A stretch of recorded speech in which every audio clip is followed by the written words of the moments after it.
Hi there, listener. Welcome in. This is Strange Stories from Odd Folks with an X. This episode's story is titled Haunted Hasbro, a ghostly tale by Lee Hulme. Content warnings for this episode are ghostly happenings, swearing. Please remember to take good care of yourself. And with that, why don't we begin?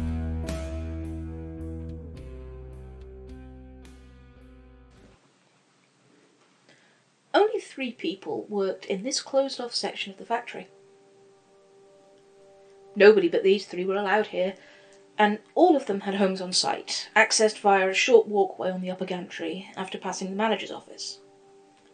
The stairs were slightly rusted, and the gantry swung gently when someone walked on it, but their apartments were well equipped, all modcons.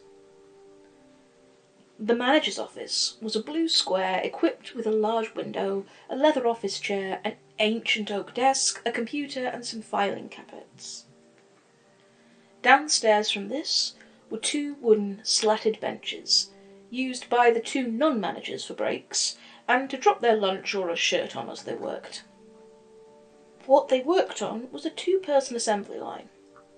On the left, directly in sight of the large window, a fresh-faced woman with golden brown hair cut into a bob sat in a leather seat which was arranged to angle her slightly over the conveyor belt.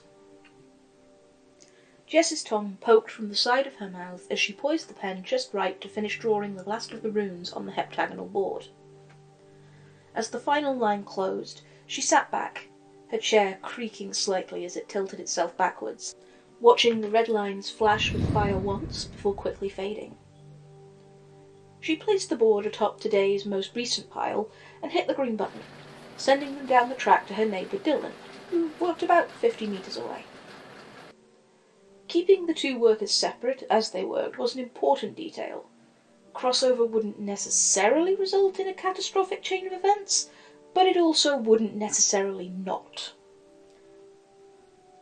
The management, whoever it was that was way above the pay grade of the 2 line workers, thought it was better to be safe than staring at smoking rubble interspersed with random body parts. Looking over, JEss saw her last stack hadn't been finished yet, and thumbed the intercom. "Hey, Dill, you having a slow day, or are they just not cooperating?" Dylan gave a frustrated sigh she could hear without the intercom, then his voice came back to her, slightly tinny. "They don't want to go in, Jess. I don't know what's wrong. Your rooms are spot on, like always, but the activation isn't pulling them in. You know our ghosts, we have a warehouse full of volunteers wanting to go into the Ouija boards. They love these things." I'd come and help, but I don't think I'm allowed anymore. Yeah. I hate this new woman. Stefan had no problems letting us double up on days one side wasn't going as fast as the others. It just makes sense. "If I make any more boards, you're going to wind up buried in them. Chrissy can bite me. I'm helping. Send those back this way."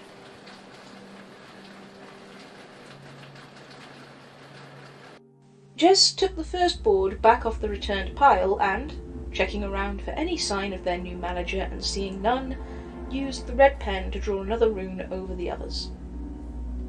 She watched as all of the runes on the board reappeared and floated upwards, forming a horizontal circle with a centre that swirled black and purple. Looking up, her eyes now veiled with the same black and purple cloud, she could see the warehouse, but faintly traced lines also showed her the beyond. The nexus of souls that this place had been built on, with permission from whatever force controls such things. The offer of new half-lives for the dead proved to be too tempting for many to pass up, and once the portals to the boards were opened, the soul was always, until today, willing to enter. The countless hauntings and spirits from their Ouija boards made them legendary, whether the tales of good and evil spirits, demonic possession, and lottery numbers were true or not. Everybody loves a good ghost story, and with the company name attached to the boards, that made them a bestseller. A bestseller that needed its ghosts. JEss frowned as none of the spirits came forward, or even acknowledged the opening. In fact, They stood and floated, further away by the moment. Before she could start trying to ask what the problem was, a hand suddenly had her upper arm in a vice-like grip. The circle broke. The board cracked into useless shards as the runes dropped down onto it in pieces, and JEss lost sight of the beyond. She looked down, saw false nails clamped to her upper arm, and turned with a resigned sigh to face Chrissy, who was glaring up at her from chin height. Where JEss was tall and slightly plump, her short bob bouncy with life, Chrissy was short and skinny, her hair piled into an updo which came just about to the top of Jess's forehead first thing in the morning, and barely to her eyebrows by the time a workday was over. Chrissy pasted more makeup over the wrinkles in her face than JEss cared to consider, and needed serious blending lessons. Just looking at the metallic purple eyeshadow made JEss feel slightly sick, a feeling that was only enhanced by the smell of heavily applied perfume. The talons let go, and Chrissy tucked her hand into the fake pearl necklace she wore every day. She dressed, as always, like she was trying to give the impression of upper middle class slumming it with the working class. Designer jeans, a scoop-necked shirt that was just a tiny bit more see-through than JEss was comfortable seeing, and slim black heels that made her wobble as she walked. Next to JEss, wearing well-worn jeans, a t-shirt and scuffed trainers, Chrissy looked just as out of place as she really was.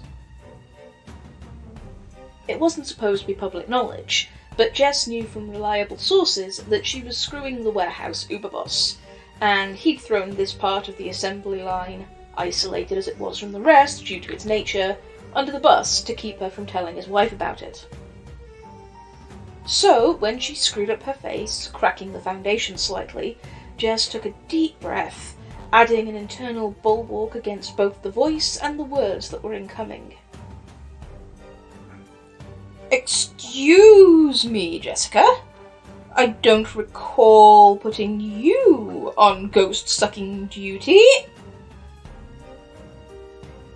Somehow, the fact that her voice was much deeper than her form would have suggested made the screech that occurred just in the upper registers even more painful to the ear.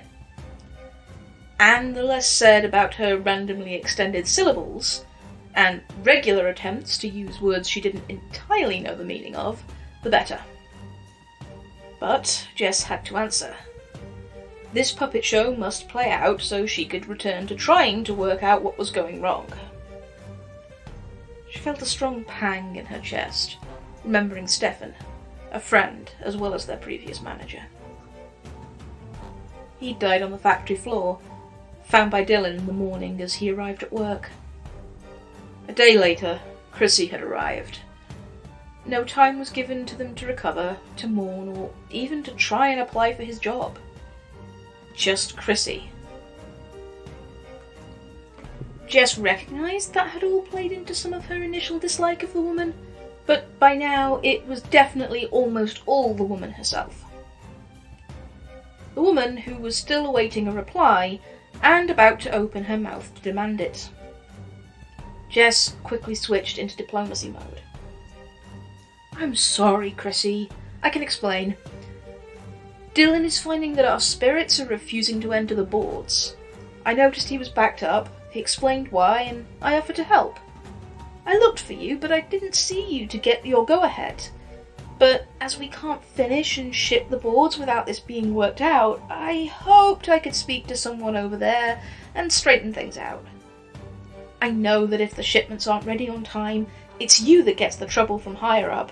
I didn't want that to happen, especially if it was something that could be easily solved." Chrissy calmed down as JEss spoke. The words, particularly the end, suggested she was acknowledged and important, and that was enough. "I understand, JEss. I understand your reasoning. But in future, do find me first, even if it takes a few minutes. After all, we're wasting that time now, and that board is destroyed." Jess gritted her teeth as Chrissy scolded her in a tone of patronising, saccharine superiority, and wished inwardly that the spirits would just rebel against her. Surely Stefan wouldn't have stood for this crap.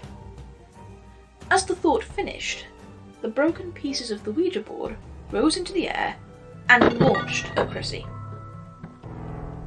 They didn't hit hard, but it was enough to make her scream and duck behind the benches. Jess sniggered and looked around, trying to see where the mischief came from. Dylan came at a run, eyes wide, looking to Jess for guidance. Sometimes she forgot he'd only been here for a few months. Time sometimes seemed to stand still in this place, between the warehouse and their living quarters.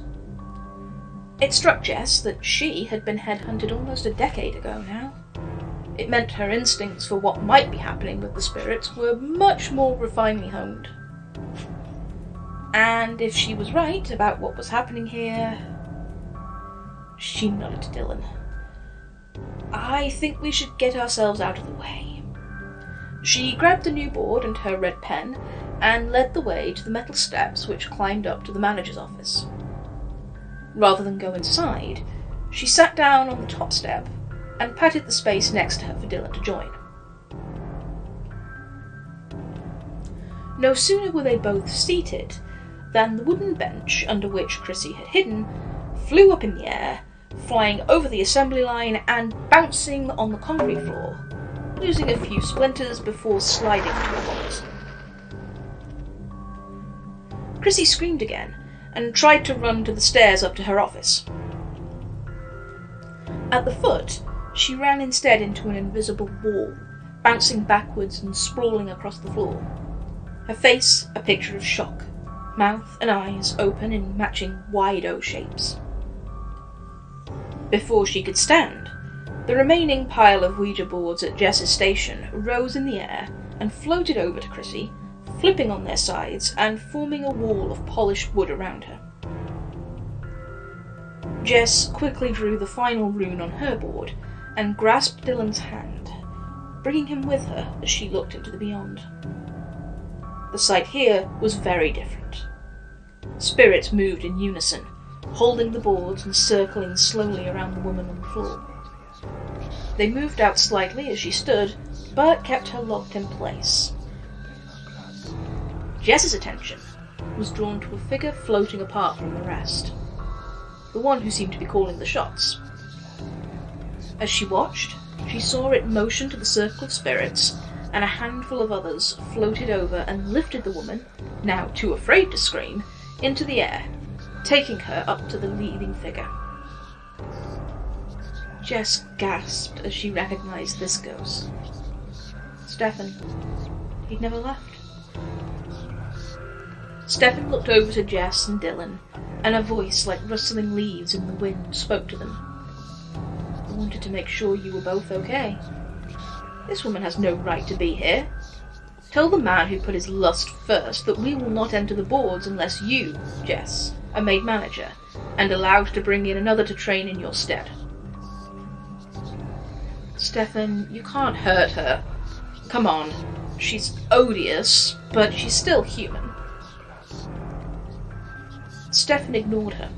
Ghosts tended to get stuck on a train of thought, and dislodging them wasn't easy. I'm sorry you both had to see my body. I will move on, once I know everything is as it should be, and the spirit volunteers will once again enter the boards. Please, drop out of the beyond now. I'd like for you to see the finale. Stefan, no. Put her down. There's no need to hurt her. Look, she's terrified. Do you think she's coming back here? Not a chance.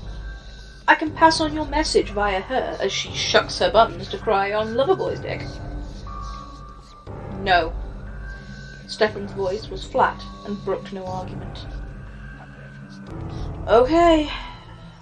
Thank you, Stefan, I guess. Jess sighed as she erased the final rune, gently placing the others back on the board, and released Dylan's hand. Dylan simply sat, stunned beyond words. Chrissy, hearing none of this, was still struggling in midair, The boards had placed themselves neatly back into their pile, and now she was held firmly a few feet above the ground. She cast a terrified look over to JEss and Dylan. "Help me! I'll have you fired! You'll never work again! I tried, Chrissy! I'm sorry!" JEss drew her hands down her face. Any more threats were cut off as a face pushed through the veil from the beyond, right in front of her own. The face was grotesque, features twisted, eyes glowing green. It was Stefan, but not the Stefan JEss and Dylan had known.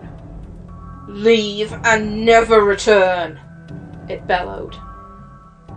Chrissy shrieked so loudly it echoed around the warehouse. "Leave and we will not harm you. Return and you belong to us." All around Chrissy figures appeared. Skeletons and ghouls and more twisted, disfigured creatures danced and twirled around her in every direction. Chrissy shrieked again and, when lowered almost to the floor and dropped the last 2 feet, landed on her knees, picked herself up, and made to run for the exit. Her heels immediately sent her to the floor, and she blubbered, removing and casting them aside, then running in her stockings out of the main door. JEss and Dylan heard her screams fade as the door closed behind her with a soft snick. Within moments, the warehouse returned to silence and stillness, and the 2 employees went back quietly to work.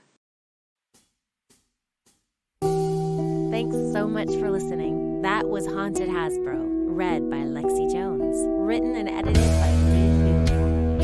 If you are LGBTQIA2+ and you'd like to submit a story for use, well, we'd love to hear from you. Check the show notes for a link to do that. Also in the show notes, find info on the music, sound effects, and where else you can find us. We love visitors, so do come and say hi. This show is produced